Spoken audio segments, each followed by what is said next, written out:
Muito bem, galerinha. Voltamos agora para fazer o nosso resuminho, né? Então vamos ao quadro para que a gente possa relembrar do que foi tratado nessa aula 16, né? Então, nós falamos sobre a cultura, sobre teologia e sobre a indústria cultural, né? Então, a gente falou aí que o conceito de cultura ele é enorme. Vários estudiosos, né, tratam esse conceito de uma forma diferente, mas a essência ela é a mesma, né? A essência é a mesma, que tudo isso é aprendido através dos elementos da cultura. O ser humano só é quem ele é através disso, né?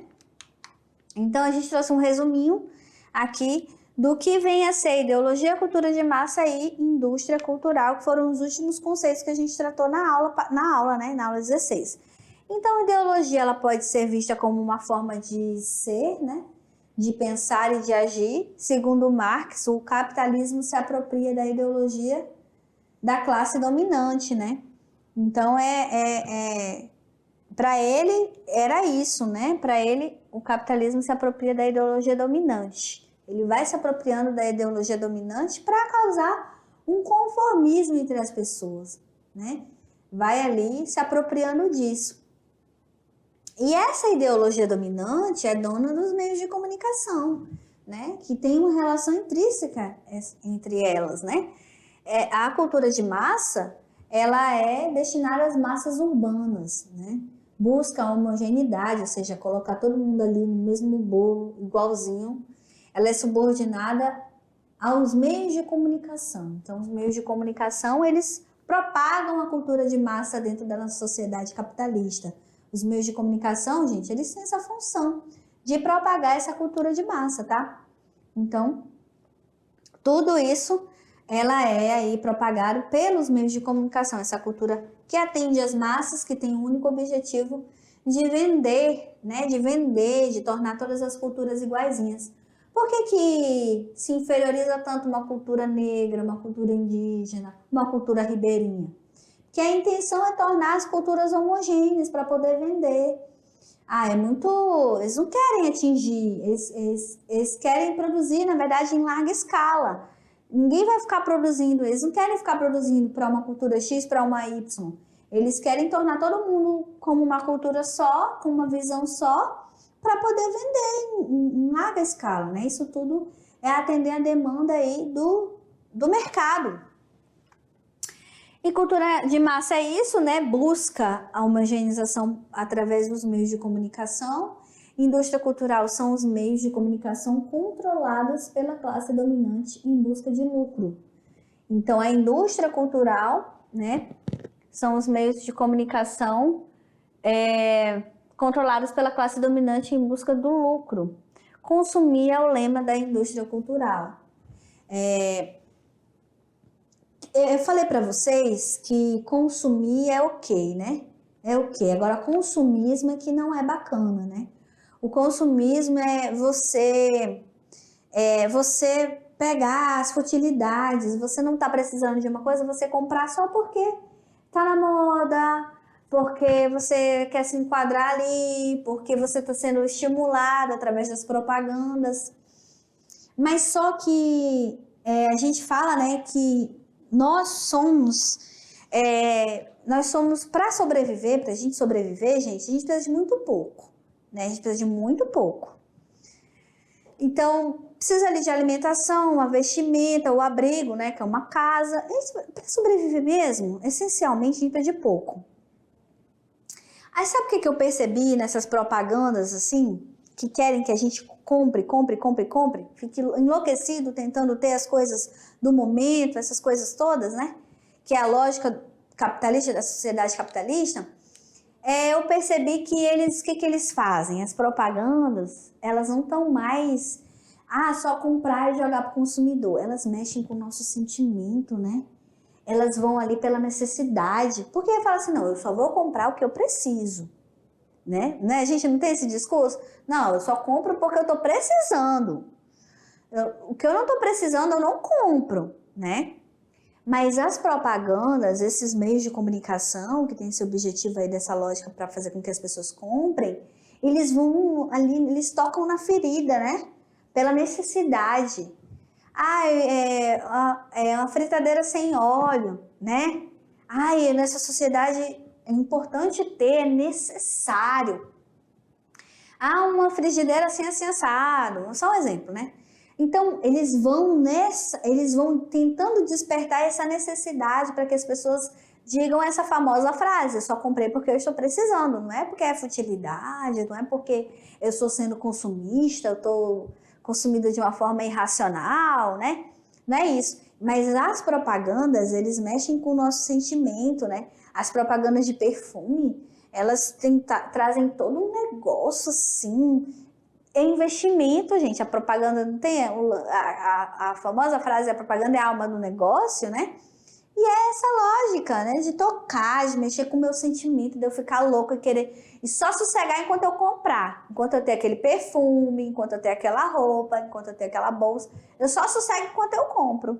Meu salário pode ser todinho ali só naquele sapato. Mas eu vou ter, né? Porque essa mexe com o meu sentimento, né? Mexe com o meu eu ali, com algo. E a gente tem que ter essa sacada para perceber quando isso ocorre. Não, isso é para vender, né? Isso é só para arrancar o meu, para eles continuarem aí, né?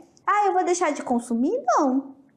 É o consumo consciente, né, gente? O consumo consciente é importante, né? É importante, porque senão a nossa vida se resume a pagar boletos, não é isso? Mas agora vocês vão... Chega de conversa que agora vocês vão fazer atividade, já já a gente volta para a correção. Então vamos lá.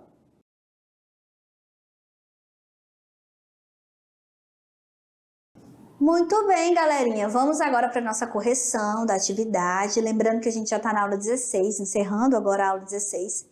E a gente tem uma extra classe, né? E a gente deixou eu e a professora Elisângela, deixamos ali uma lista de opções que vocês podem fazer, realizar essa extra classe de vocês, tá? Qualquer dúvida, gente, pode entrar em contato com a gente, tá? Não tem problema não, a gente tá sempre à disposição para responder, tá? Se eu não responder, a professora Elisângela responde, ou vice-versa. Então, a gente está aí para se ajudar. Qualquer dúvida, qualquer questionamento, eu peço para que vocês enviem essas atividades extra classe, tá? Porque é importante. É o feedback, né, de vocês, é como que vocês pensaram, isso é interessante. Se tiver dúvida, também entre em contato com a gente, tá? A gente está sempre à disposição. Mas a gente precisa ver essa atividade de vocês. É interessante a gente ver aí como que vocês estão produzindo isso, como surgiram dúvidas no meio do caminho, porque ano que vem a gente vai estar trabalhando com outro primeiro ano e assim sucessivamente, né? A gente precisa saber se a atividade deu certo, como que vocês pensaram, como que ela foi produzida, tá? Então, manda aí um feedback pra gente que é importante. Então, vamos agora para a nossa questão de número 1, sobre indústria cultural, na verdade? Então, vamos lá para o quadro. Quanto ao conceito de indústria cultural, é correto afirmar? E tem aqui algumas alternativas que falam sobre a indústria cultural, né? E aqui o que ela está pedindo aqui no comando? Assinale a alternativa correta. Então você vai procurar só as alternativas que são corretas, né? Só as corretas aqui, dessas aqui já vão marcando, né? Então vamos para né? A indústria cultural produz bens culturais como mercadorias? Sim. A indústria cultural, o objetivo dela é produzir esses bens culturais, se apropriar desse bem cultural e transformar tudo em mercadoria, né? A lógica dessa indústria cultural. Então, essa tá ok. 2. O objetivo da indústria cultural é estimular a capacidade crítica dos indivíduos? Não, né, gente? Tá errada. Essa daqui já tá errada. Por quê? Porque esse não é o objetivo da indústria cultural, né? Na verdade, é fazer com que as pessoas nem reflitam, né? Mexer com o sentimento ali, mexer com o sentimento, mexer com essa paixão, essa coisa para eu consumir, né? Mexer, inclusive, no que não é da minha necessidade, no meu dia a dia, inventar essa necessidade, criar necessidades nos indivíduos, para que ele consuma. Essa é a lógica do mercado, criar necessidade. Um indivíduo, gente, a gente precisa de muito pouco para viver, né? Um investimento ali, uma coisa ou outra, muito pouco para sobreviver, muito pouco para viver bem também. Mas a indústria cultural, ela vai criando essas necessidades, né? 3. A indústria cultural cria a ilusão de felicidade no presente e elimina a dimensão crítica? Sim. No momento que eu tô ali, cheio de sacola, ixi, eu tô rindo, sorrindo. Depois é que vem, né? A fatura. Então, ali ela cria essa ilusão de felicidade, né? No presente e elimina essa dimensão crítica entre as pessoas, né? 4. A indústria cultural ocupa o espaço de lazer do trabalhador, sem lhe dar tempo para pensar sobre as condições de exploração em que vive? Sim. O trabalhador ele fica tão submerso nessa rotina, nesse cotidiano, que é usado pelo capitalista, para ele nem pensar em que condição de trabalho que ele vive, para ele nem se revoltar.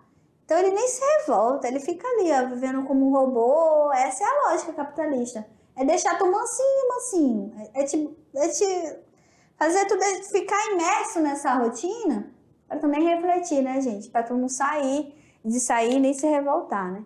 Então, só sobrou, a gente marcou correta ali a 1, né? A 3 e a 4. Vamos ver essas mesmo, tá? É a questão C, a correta. Tá tranquila essa daí, né? A questão 2 diz o seguinte: a indústria cultural é o conjunto dos veículos de comunicação, né, como rádio, TV, internet, controlados pela classe dominante, que transforma o lazer em um prolongamento das relações de trabalho. Então, tu acha que tu tá ali em momentos de lazer, na verdade, né, tá só prolongando ali essas relações de trabalho. Prevalece a lógica da mercadoria, da coisificação e da mecanização, né, as relações mecânicas ali. E afasta a possibilidade desse indivíduo ter uma reflexão mais crítica, né, e reflexiva sobre sua realidade. Pode-se concluir que, então, a partir desse conceito aqui de indústria cultural, o que a gente pode concluir, né? Que a cultura erudita é semelhante à cultura de massa? Não, né, gente? A cultura erudita é aquela cultura para a elite, né? Para a elite, das elites, que a classe dominante, ela cria uma cultura, né? Ela cria uma cultura, inclusive de superiorização, né? Ah, o violino não é para menino da classe, da classe trabalhadora, não. É de uma classe mais alta, né? A elite, ela vai construindo essa diferenciação das classes sociais, né? Então, inclusive pela cultura, né? Então, aqui está errado porque a cultura de massa é semelhante a cultura erudita é semelhante à cultura de massa, não tem nada a ver, também não tem nada a ver aqui com a questão, né? Bem, a cultura de massa permite uma reflexão crítica? Não, não permite, né? É você ficar tudo homogêneo num bolo só e não se permitir ser quem você é, ter a sua identidade, né? Eles não estão nem aí para a identidade, tá, gente? Eles querem que todo mundo consuma a mesma coisa mesmo e ponto final, né? Se a cultura de massa transforma tudo em mercadoria, sim. Então essa é a questão correta, né? A cultura midiática não faz parte da indústria cultural? Faz parte, né? Que é através dos meios de comunicação, mas não era isso que ele queria fazer, né? Não tem nem essa cultura midiática, né?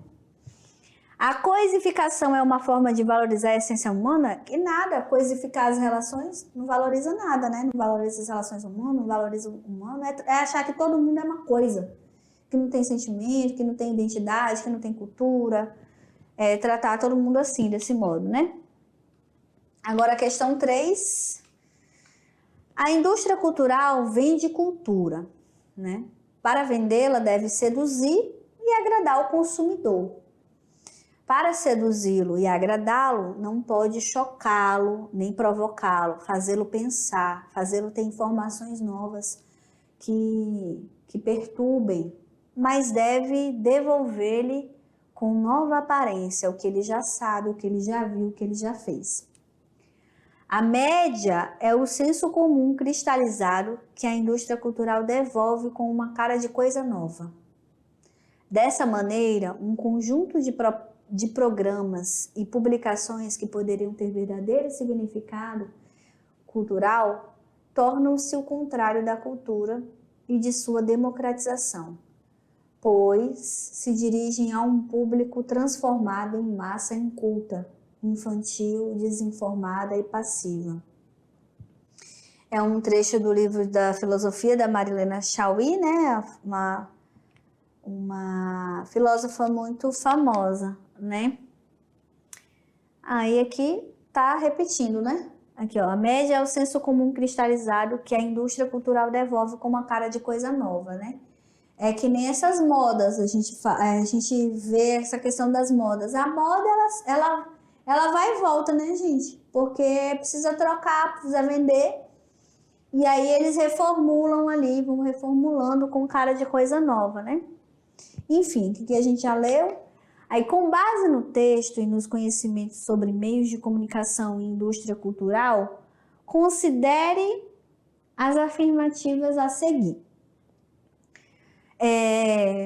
A partir disso, a partir do texto e dos conhecimentos que você tem sobre meios de comunicação e indústria cultural, considere as afirmativas, né? Por terem massificado o seu público por meio da indústria cultural, os meios de comunicação vendem produtos homogeneizados? Sim, né, gente? Eles vendem produtos homogeneizados. A cultura de massa é isso, né? É massificar tudo, homogeneizar as culturas, esse negócio de identidade para eles não querem, eles querem produzir tudo igualzinho, em grande escala, em larga escala para poder vender, né? Então essa aqui tá ok. Os meios de comunicação vendem produtos culturais destituídos de matrizes ideológicas e políticas? Os meios de comunicação, não, destituídos não, né? Tem aí, os meios de comunicação, eles têm muita ideologia, né, gente? Não é destituído. Ó, aqui que tá errado. Eles têm muita ideologia. Todos os meios de comunicação, eles são uma forma de propagação das ideologias da classe dominante. E não é da classe trabalhadora, não, é da classe dominante, tá? É de quem detém aí os meios de comunicação. No contexto da indústria cultural, por meio de processos de alienação de seu público, os meios de comunicação recriam um senso comum enquanto novidade? Foi isso que a gente acabou de falar, né? Ali na outra questão, um pouco parecida com isso. Os produtos culturais com efetiva capacidade de democratização da cultura perdem sua força em função de poder da indústria cultural na sociedade atual. Os produtos culturais com efetiva capacidade de democratização da cultura perdem sua força em poder da indústria. Sim, perdem a sua força. Então, o que sobrou foi a 1 e a 3, né? A gente marcou aqui, 1 e 3 aqui, ó. Essa aqui também tá com xizinho. Por que ele perde força, gente? Porque não quer democratizar nada. Eles engordam esse negócio de identidade. Identidade não, eles querem homogeneizar as culturas. A intenção é homogeneizar, é deixar todo mundo ali no mesmo bolo, do mesmo jeito, com o mesmo cabelo, com o mesmo padrão. É por isso que a gente deve questionar os padrões todos os dias, né? Todos os momentos. Não nos sentirmos inferiores porque a gente não está dentro desse padrão, né? O padrão ele serve para um único objetivo: vender, consumo, né? Tornar todas as pessoas iguais. Esse é o único objetivo: atender a demanda do mercado. Você está fora do padrão, é por isso que eles se incomodam, eles não querem. Por quê? Porque eles querem uma simples e única coisa: lucrar com as culturas, lucrar com as vendas, com o consumo das pessoas. Os padrões, eles servem para isso, e a gente serve para questionar esses padrões a todo momento, tá? E aqui, a quarta e última questão define a cultura na concepção de Bronislaw Malinowski, né? Ele concebia as culturas como sistemas funcionais, como se fosse um corpo humano ali equilibrado, né? Formado por elementos interdependentes que lhe davam características próprias, principalmente no tocante a necessidades básicas como alimento, proteção e reprodução, né? Por serem interdependentes, esses elementos não poderiam ser examinados isoladamente, mas sim como parte de um conjunto, né? Porque era um sistema funcional e interdependente, equilibrado, e o Malinowski estudava isso, né? Muito bem, galerinha. Espero que todos fiquem bem e até a próxima aula. Tchau, tchau!